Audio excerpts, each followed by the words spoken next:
एक तरज के बेटी दूसरे पंडित पुत, दूसरे पंडित पुत हो।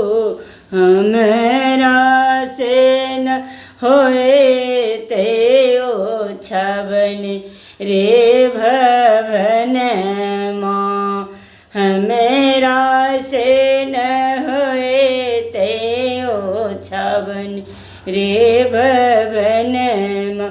एतवा वचन सुनलन दुल्हा सुंदर, दुल्हा दुल्हा सुंदर दुल्हा।